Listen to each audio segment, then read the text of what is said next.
Bonjour, bienvenue sur la chaîne Cru Life.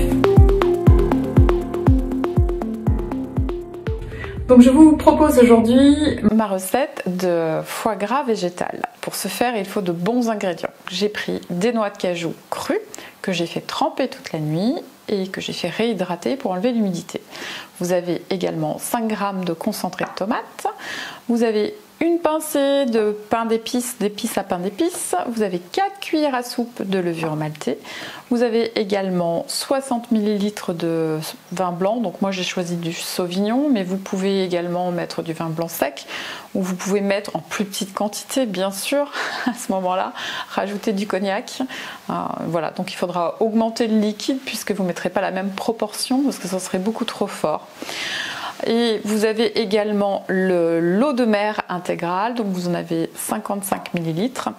Voilà, donc ça c'est la première partie qu'on va blender. Ensuite, on va mettre les matières grasses. Donc vous avez 85 g de noix de coco, vous avez une grosse cuillère à soupe d'huile de truffe et 3 gouttes pour les 2 huiles essentielles de poivre et de muscade. On va commencer à blender. Hop. Donc vous ajoutez dans le bol de votre blender tout d'abord les noix de cajou, hop, la levure maltée,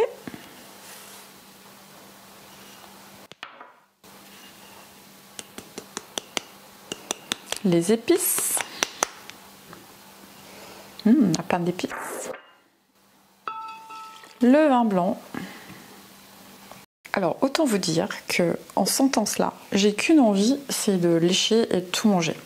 Ça me rappelle le 25 au matin, quand j'allais manger pour le petit-déj le foie gras qu'on avait mangé pour la veillée du 24 au soir en guise de petit-déj. Je préférais ça à toutes les bûches et gourmandises qui restaient de la veille.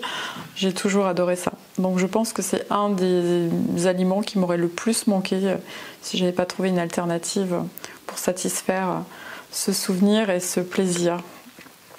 Donc là, la pâte est onctueuse, c'est important. Prenez le temps, prenez tout votre temps. Ensuite, c'est presque de l'assemblage.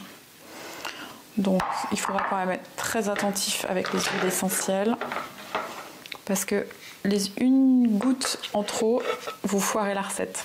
Donc surtout ne pas mettre les huiles essentielles au-dessus de la préparation. Vous le faites sur un récipient à part et vous ajoutez les huiles essentielles pour verser dans la préparation. Et là, comme ça, vous êtes tranquille. On compte 1, 2 et 3. Voilà, donc ça, c'était pour la muscade. C'est vraiment important cette étape-là. Le poivre noir. 1, 2 et 3. Voilà. Donc le petit truc. Merveilleuse huile de truffe. Vous versez donc l'huile de truffe dans la cuillère qui vous a servi à doser les huiles essentielles. Comme ça, elle se dissout. L'huile ne se dissout pas dans elle se dissout dans les sucrants et dans les graisses. Les huiles essentielles ne se dissolvent pas comme les autres aliments. Donc c'est important. Voilà. Et vous prenez le temps de tout bien mettre. Donc là, le plus dur, ça va être d'attendre après. Donc dans l'absolu, la préparation reste au frigo entre 3 et 7 jours pour optimiser en fait les saveurs. D'accord, ça va se bonifier pendant ce temps-là.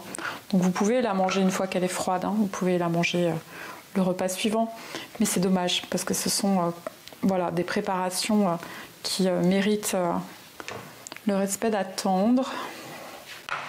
C'est comme toutes les bonnes et les belles choses, il faut être patient pour avoir un maximum de plaisir. On y va.